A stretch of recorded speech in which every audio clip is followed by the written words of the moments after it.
बैसाख महीने में बाबा शंकर को जो चढ़ाया जाता है और पूर्णिमा के दिन शंकर कह रहे हैं, माँ उमा से माँ पार्वती से मेरा महेश कह रहा है, मेरा बाबा भोलेनाथ, मेरा बाबा विश्वनाथ, मेरा त्रिकालदर्शी कैलाशी अविनाशी कह रहा है कि हे पार्वती,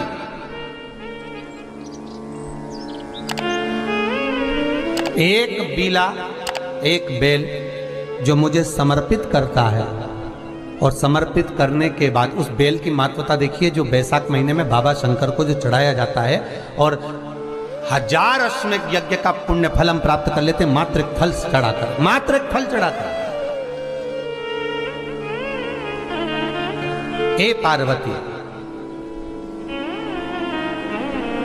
संसार का मनुष्य जब मुझे वो बेलपत्र समर्पित कर, वो बेल का फल समर्पित करता है, पार्वती वो फल जो मुझे चढ़ता है, फिर मैं भले नर्मदा के जल से निकला हुआ कंकर शंकर क्यों ना हूं, फिर चाहे मैं गंगा के जल से निकला हुआ कंकर शंकर क्यों ना हूं, चाहे फिर मैं यमुना के जल से निकला हुआ कंकर शंकर क्यों ना हूं, चाहे मैं सरयू के जल से निकला हुआ कंकर शंकर क्यों ना हूं, चाहे मंदाकिनी के जल से निकला हुआ कंकर शंकर क्यों ना हूं, हे पार्वती, फिर जो भी शिवलिंग पर वो बेल समर्पित होता है, वो बेल उठाकर जीव अपने कार्य में ले सकता है। ये माँ उमा से कह रहा है। तो उस बेल की महत्वता जानेंगे। अब अपन उस बेल को जानने के लिए वापिस स्कंद पुराण में चले, तो स्कंद पुराण में लिखा हुआ है कि जो बेल बैसाख के महीने में शंकर को चढ़ाया जाता है, वो बेल का फल उठाकर रख लिया जाता है। बैसाख के महीने में उस चढ़े हुए, बाकी के आपको बेल का फल खाना हो तो बात दूसरी, पर चढ़ा हुआ जो बेल का फल है वो पूरा बैसाख नहीं खाना। बैसाख के बाद में अगला जो महीना आए, उस महीने के अंदर उस फल के अंदर का गुर्दा निकालकर उसको सुखा लीजिए और सुखाकर जिस व्यक्ति को पथरी की बीमारी हो और जिस व्यक्ति को पेट में बहुत भोजन पचता ही नहीं है, पूरा शरीर पाचन क्रिया बेकार हो गई, उस व्यक्ति को केवल 7 दिन तक शंकर पर चढ़ा हुआ वो बेलपत्र प्रदान कर दीजिए। पथरी भी बाहर और पाचन क्रिया भी ठीक, जिंदगी भर तकलीफ नहीं। उस बैसाख में उस फल की इतनी महत्वता बाबा भोलेनाथ स्कंद पुराण, लिंग पुराण, नर्मदा पुराण, पद्म पुराण के अंतर्गत, शिव महापुराण के अंतर्गत वर्णन कर, उसकी महत्वता है। वो बेल का फल साधारण नहीं हो सकता। अब मंदार का जो पुष्प होता है, आंकड़े का जो फूल होता है, एक सफेद कलर का भी होता है और एक गुलाबी कलर का भी होता है। देखा है आप लोगों ने? बोलो, जम के बोलो, देखा है ना? गुलाबी कलर का जो पुष्प होता है वो आप मंदार का, आंकड़े का जो गुलाबी कलर का पुष्प होता है, आप टीवी पे देख रहे होंगे, एक सफेद देख रहे होंगे, एक मंदार का गुलाबी फूल, नीला कलर का फूल देख रहे होंगे। जो नीला कलर का जो पुष्प होता है, गुलाबी कलर का जो आंकड़े का फूल होता है, प्रयास करना,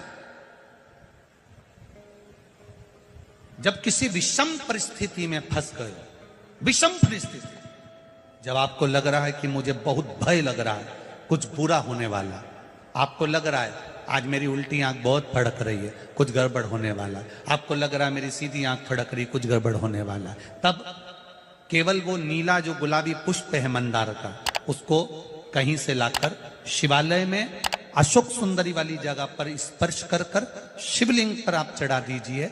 आपकी विषम परिस्थिति कैसी भी होगी, वो रास्ता बनाकर बाहर निकल जाएगी। आपको फंसना नहीं, परेशान नहीं। मंदार आंकड़ा, सफेद आंकड़े का पुष्प भी भगवान शिव को समर्पित होकर, जैसे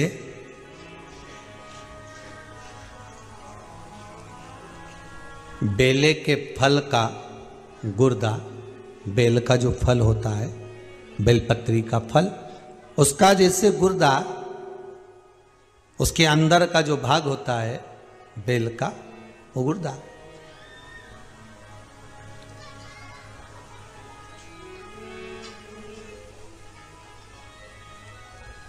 उसको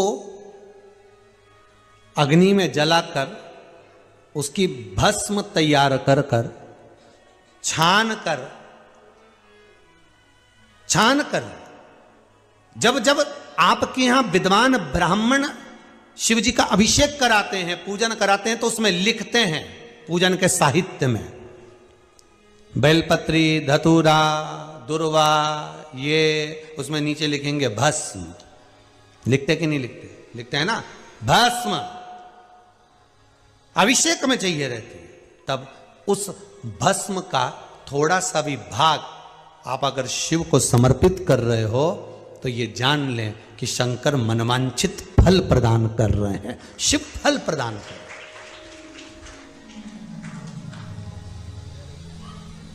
महाराज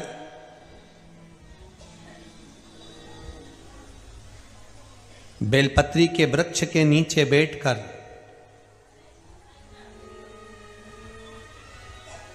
हाथ में एक बेलपत्र का पत्ता रखकर आप पंचाक्षर मंत्र नमः शिवाय, ओम नमः शिवाय या श्री शिवाय नमस्तुभ्यम या महामृत्युंजय मंत्र का स्मरण कर रहे हो, पर डंडी का भाग अपनी ओर, बेलपत्र की बीच वाली पत्ती का भाग बीच वाली उंगली की ओर रखकर अगर आप स्मरण कर रहे हैं और अपनी कामना कर कर बेलपत्री के वृक्ष के नीचे बैठकर उस पत्ते को सम्मुख रखकर बाबा से विनय कर कर एकांत में उस बेलपत्री के वृक्ष की छांव में, बेलपत्री के वृक्ष की छांव आप कामना कर कर उस पत्ते को शंकर भगवान के ऊपर समर्पित कर रहे हैं, तो ये जान कर रखें कि पार्वती और शिव का मिलन करवा रहे हैं और अपनी मनवांछित फल कामना पूर्ण करवा रहे हैं। क्योंकि शिव और पार्वती का जब मिलन होता है, शंकर पार्वती जब एक दूसरे के सम्मुख में होते हैं, शिव और पार्वती जब एक दूसरे के सामने अपने बच्चों के कारण एक दूसरे के सम्मुख में आते हैं, तो उनके चेहरे पर प्रसन्नता का भाव आ जाता है। वो फल, मनवांचित फल की कामना आप जिस कामना के लिए कर रहे हो, विवाह के लिए, नौकरी के लिए, सर्विस के लिए, व्यापार के लिए, रोग मुक्ति के लिए, आप जिस कामना से कर रहे हो, ईश्वर महादेव, जो व्यक्ति पथभ्रष्ट हो जाए, जैसे मदिरा के नशे में पड़ गया, कहीं जुए में पड़ गया, कहीं मांसाहार में पड़ गया, कहीं व्यसन में पड़ गया, कहीं गलत काम में अगर कोई जा रहा है, तो श्रंभेश्वर महादेव के नाम से काली तिल भगवान शिव को समर्पित करी जाती है। महाराज काली तिल को वापस उठा कर ले आते हैं, उसी काली तिल को जो मदिरा का नशा करने वाला होता है या जो गलत व्यसन में डूबा हुआ होता है, उसको वो सुबह के समय अगर नहीं खाता तो भोजन के साथ उसको दिया जाए। श्रंभेश्वर महादेव, एक बेलपत्री का भी बहुत अच्छा प्रयोग है श्रंभेश्वर महादेव का, मदिरा पीने वालों के लिए, मांसाहार, व्यसन में, जुए में, वेश्यावृत्ति में, पर नारी में, गलत जगह पर जो डूबे रहते हैं उनके लिए। पहले की कथा में उसका वर्णन किया है बेलपत्री का। श्रंभेश्वर महादेव, एक बार सब बोलेंगे, कौन से महादेव? श्रंभेश्वर महादेव। फिर जम के बोल लो एक बार, श्रंभेश्वर महादेव। जब हमारे घर में क्रोध बढ़ता है या कोई गलत कार्य में जाने लगता है, तो श्रंभेश्वर महादेव का हमें शरणागति लेना चाहिए, श्रंभेश्वर महादेव का पूजन करना चालू कर देना चाहिए। कई लोग कहते हैं महाराज जी, श्रंभेश्वर महादेव का मंदिर कहाँ मिलेगा, हम कहाँ पूजन करने जाए? कहीं नहीं जाना, तुम्हारे घर के पास में जो शंकर जी का मंदिर है वहीं जाओ, उसी देवालय में, उसी मंदिर में जाओ, श्रंभेश्वर महादेव के नाम से जल चढ़ाना प्रारंभ करेंगे। वो जल जो गलत संगत में पड़ा हुआ है उसका आचमन कराना प्रारंभ करेंगे, अपने आप उसकी धीरे धीरे बुद्धि सुधरना प्रारंभ हो जाएगी। ऐसा श्रंभेश्वर महादेव का 1000 अश्वमेध यज्ञ का पुण्य फल हम प्राप्त कर लेते हैं। मंदार और शमी ने, दोनों ने मिलकर भगवान शिव की आराधना करी और देवादिदेव महादेव ने वर दे दिया, सुनो शमी और सुनो मंदार, यदि कोई भूल से भी आपकी पत्ती, आपका पुष्प मुझे समर्पित कर देगा, सुनो मंदार, सुनो शमी, अगर कोई भूल से भी आपकी पत्ती, आपका पुष्प मुझे समर्पित कर देगा, उसे 1000 अश्वमेध यज्ञ के स्नान का जो पुण्य होता है वो एक क्षण में प्राप्त हो जाए। हजारों अश्वमेघ यज्ञ का पुण्य, हजारों अश्वमेघ यज्ञ का पुण्य एक क्षण में प्राप्त हो। ये मंदार, ये शमी, हजारों अश्वमेघ यज्ञ का पुण्य एक साथ। शमी की पत्ती देखी आप लोगों ने? जम के तो बोले जरा, देखिए। मंदार पुष्प भी देखा हुआ है। अब शमी की जो पत्ती होती है, उस शमी की पत्ती को भगवान देवादिदेव महादेव पर चढ़ाने का, शमी की पत्ती जो होती है, उस शमी की पत्ती को चढ़ाने का एक नियम भी होता है। थोड़ा सावधानी से सुनना इस नियम को, जो आपके जीवन को सार्थक बना सकता है।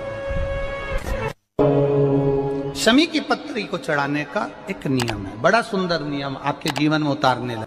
महाराज, जब सारा श्रृंगार मेरे देवादिदेव महादेव का हो जाए, बहुत ध्यान से सुनना, ये प्रसंग आया नहीं पहले, आज अगर कुबेरेश्वर बाबा की पावन धरा पर यह प्रसंग निकला है तो उसको ध्यान से सुनिए। पत्ती, शमी की जो पत्ती होती है, उस शमी की पत्ती को कब, कैसे और कहां चढ़ाना चाहिए, और शमी की पत्ती का फल क्या होता है, वो भी अभी अपन समझ लें उसको। शमी की पत्ती, संपूर्ण स्नान भगवान का हो जाए, संपूर्ण स्नान आप समझे उसको। जैसे ये शिवलिंग है, जलाधारी, जल निकल कर जाने का स्थान, गणेश, कार्तिकेय, अशोक सुंदरी, जलाधारी मतलब माता पार्वती जी का हस्त कमल, शिवलिंग शिव का स्वरूप, ऊपर जो जलाधारी लगी है उसमें से एक एक बूंद जो पानी नीचे गिर रहा है, जो पानी नीचे गिर रहा है, शिव जी की बेटियां जया, विषहरा, शामली बारी, दौतली, देव, शिव जी की पुत्री बेटियां। जब देवादिदेव महादेव को शमी का पत्ता चढ़ाया जाता है, कब चढ़ाते हैं? जब आपने संपूर्ण जलाधारी को हाथ से साफ कर दिया हो, शिवलिंग पर जल चढ़ा दिया हो, शिवलिंग का पूरा श्रृंगार आपने कर दिया हो, संपूर्ण श्रृंगार मेरे देवादिदेव महादेव का हो गया, संपूर्ण श्रृंगार। बाबा को चंदन का लेपन, अबीर, गुलाल, अक्षत, बेलपत्र, धतूरा, जो भी तुम्हें चढ़ाना है सब कुछ तुमने चढ़ा दिया, सारा श्रृंगार मेरे देवादिदेव महादेव का हो गया।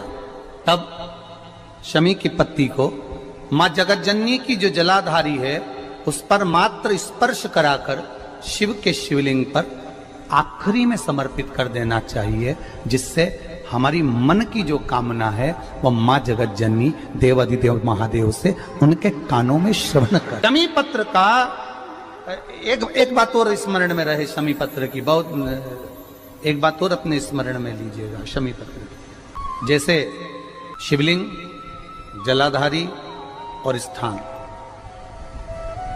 जब बहुत ज्यादा मात्रा में दरिद्रता होती है, बहुत ज्यादा मात्रा में बहुत कष्टमय जीवन, जब तुम्हारी चित्तवृत्ति में आए, जब तुम्हारे मन में आए, धन भी नहीं है, पैसा भी नहीं है, बहुत दरिद्रता का जीवन है, बहुत दुखी जीवन है, तब बेलपत्र और शमी पत्र का प्रयोग जरूर करके देखना। प्रैक्टिकल करने में कुछ नहीं जाता, प्रैक्टिकल करने में क्या जाता है, करके देखना। उस समय पर वो कहते हैं ना कि कोई कहने वाला कह दे कि महाराज जी, वो एक महाराज प्रवचन दे रहे थे और प्रवचन में देते देते देते देते किसी ने, महाराज जी प्रवचन दे रहे थे कि मदिरा का पान नहीं करना चाहिए, नहीं पीना चाहिए, गलत है, नाली में पड़ा होता है, व्यसन में पड़ा होता है, ऐसा पान ना करो। एक महाराज का पेचेन वाला खड़ा हो गया, उसने खड़े होकर कह दिया, ओ महाराज तुम इतनी बड़ी बड़ी बात कर रहे हो, तुम्हारा सगा भाई तो पी के नाली में पड़ा, गटर में पड़ा। महाराज जी को क्रोध नहीं आया, समझ थी। महाराज जी ने कहा, भैया देख, मैं भी प्रवचन दे रहा हूं, मेरा भाई भी प्रवचन दे रहा है, मैं मुंह से समझा रहा हूं कि पीकर लोग नाली में गिरते हैं, गटर में गिरते हैं, मेरा भाई प्रैक्टिकल करके दिखा रहा है कि मत पिया। प्रैक्टिकल वाली बात है। शमी पत्र, बेलपत्र